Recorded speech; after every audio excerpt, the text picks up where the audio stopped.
My name is Darin Headrick. I'm the Superintendent of Schools in Kiowa County Schools in Greensburg, Kansas.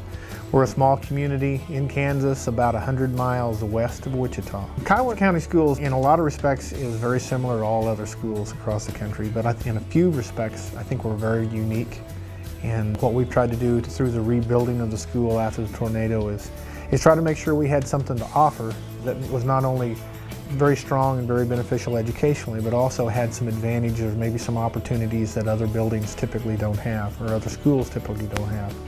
And so we worked real hard in the rebuilding to make sure that when you drive down the highway 54, past all kinds of small towns and small schools, that there's a reason to stop in Greensburg, that we actually have something that's maybe different and what we hope maybe a little bit better than what other people offer.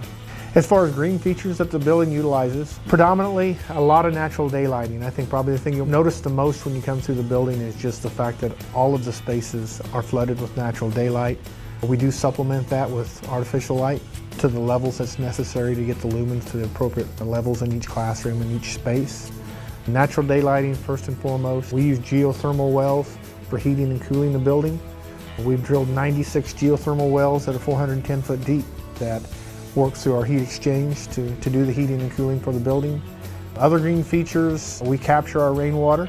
We have 5 water cisterns, big tanks that store water, and we can store about 121,000 gallons of water on our property, and then we use that water to irrigate all of our lawns and all of our plantings and all our shrubbery with. Other than that, as far as green features, we have a lot of sustainable as far as cost-effective things, but that's probably the main green features we have.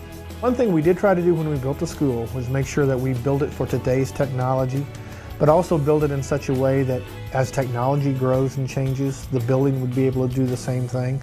So we have the same kind of initiatives a lot of schools have, a one-to-one laptop initiative. All of our students have a laptop 24/7, and a lot of their work is done electronically, emailed back and forth to the teacher. I know our textbooks are available online or on their touch screens, and so they don't always have to have a book with them. So that technology is there, plus all the connectivity to the internet and all the other sources of information you might have. And we also have smart boards, Promethean technology in every classroom, and some really cool features. I mean, when a teacher is working through the Promethean board and doing classroom lectures and giving notes and doing demonstrations and all those kind of things, anything that happens during the day is captured. And if a student's gone or out of town for any reason, the teacher just clicks on their email address, pushes send, and everything that happened in class that day, every assignment they had and every note they took is automatically sent to the student. And we really benefit from that. The kids really have a connection to the classroom even when they're not there.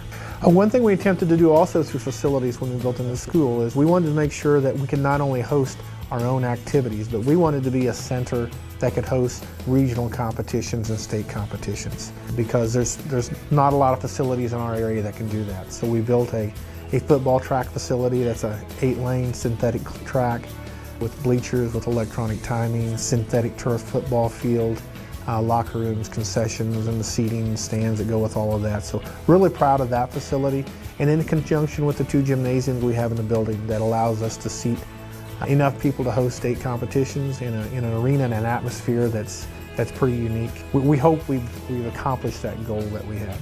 But the question of why should you move to Kiowa County, why should you move to Greensburg? I do believe that we have a lot of quality of life issues to offer that a lot of small communities don't.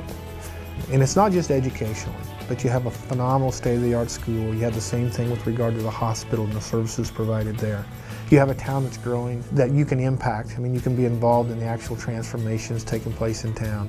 You can raise a family here, be safe, get a quality education, have access to facilities, and really see what's really good about America and the growth of a new town take place.